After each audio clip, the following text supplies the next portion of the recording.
நான் உங்கள் இயற்கை விவசாயி. இன்றைக்கி பார்த்திங்கன்னா நம்மளோட தோட்டத்தில் கொய்யா செடி நடவு பண்ண போகிறோம். பக்கத்தில் பார்த்திங்கன்னா கத்திரி செடி நட்டு இன்னொரு 20 நாளில் காய் வர அளவுக்கு இருக்க செடி.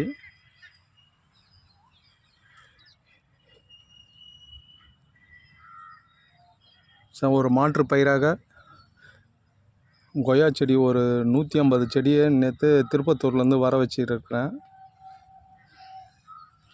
அதுக்கு தான் இந்த 1க்கு 1 குழி. இந்த மண் ரொம்ப மண்ணை பாருங்கள் எப்படி இருக்குது. இடபாரிக்கே வரமாட்டேன் அந்த குத்தனை, அந்த அளவுக்கு டைட்டாக பேக்கிங்காக இருக்குது மண்.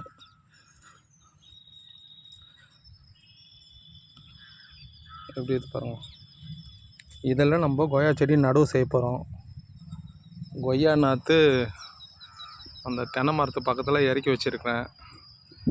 இங்கே இன்றைக்கி 2 செடியை வந்து தாய்வான் பிங்க் 2 செடி அங்கேருந்து நடவு பண்ணின்னு வரேன். ஆள் இல்லாத காரணத்தால் நான் எங்கள் அப்பா 2 பேரும் ஒரு 6 குழி மட்டும் இன்றைக்கி எடுத்துக்கிறோம். இன்றைக்கி இதை மட்டும் ரெடி பண்ணிவிட்டு நாளைக்கு மீதி உள்ள குழியெல்லாம் நோண்டி ரெடி பண்ணி கொய்யா செடி நடவு செய்ய போகிறோம்.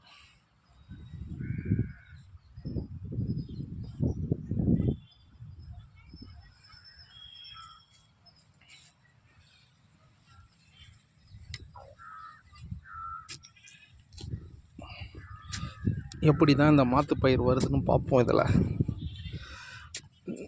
இன்னிலேருந்து ஒரு 6 மாதம் ஆச்சுன்னா இதை ஒரு ஈல்டு வரும்ன்றாங்க. பொறுத்து வந்து பார்ப்போம் ஈல்டு வருமா, இல்லை அதையும் தள்ளி இன்னொரு 2-3 மாதம் அடிஷ்னலாக போவோமான்னு தெரியல. நம்ம செடியை வச்சுருவோம். ஒரு 4 மாதம் இல்லை 5 மாதம் பொறுத்து எப்படி செடியோட வளர்ச்சி இருக்குதுன்னு பார்க்கலாம்.